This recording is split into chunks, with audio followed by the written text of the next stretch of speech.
Tinanggi ng ilang kongresista ang alegasyon ni Atty. Harry Roque na meron umunong nilulutong impeachment case laban kay Vice President Sara Duterte. Nasa frontline ng balitang yan, Marian Enriquez. Sa isang Facebook post, unang pinalutang ni dating presidential spokesperson Harry Roque na may planong mag-impeach o magpatalsik kay Vice President Sara Duterte. Sinundan niya ng Facebook Live kagabi ni Roque kung saan ibinunyag niyang plano raw ito ng ilang mambabatas sa Kamara. Ngayong linggo raw ihahain ang impeachment case.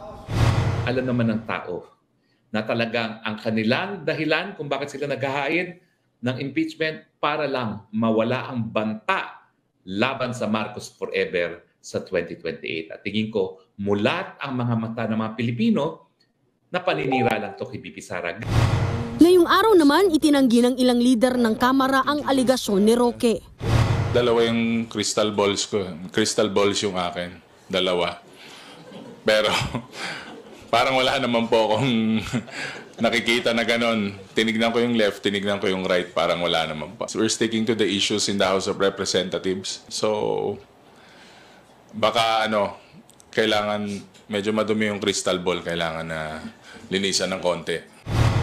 Pinabulaanan din ni Assistant Majority Leader Jill Bongalon ang pahayag ni Roque, pero hindi raw katakataka kung may gusto talagang magpatalsik sa bise. Hindi na po tayo mabibigla kung may mga ibang grupo o ibang individual na gustong pananagutin ang ating pong Vice Presidente through e-filing of an impeachment case. So sa ngayon, mananatili pong chismis ang kanyang pong post. Noong isang linggo lang naglabas ng open letter si VP Sara at binatikos ang iba't ibang problema ng bansa na hindi raw natutugunan ng pamahalaan.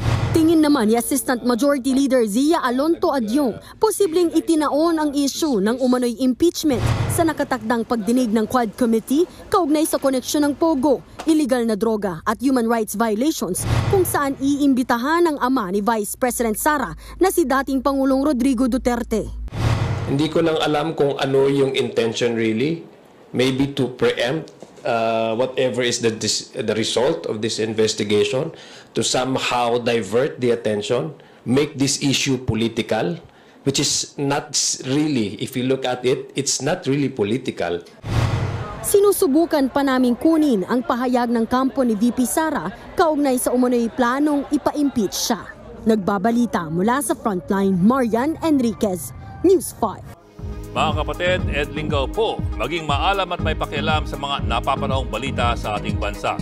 Para sa mas malalimang pagtalakay at paghimay sa mga issue at headlines, tumutok lamang at pag-subscribe sa social media pages ng News 5.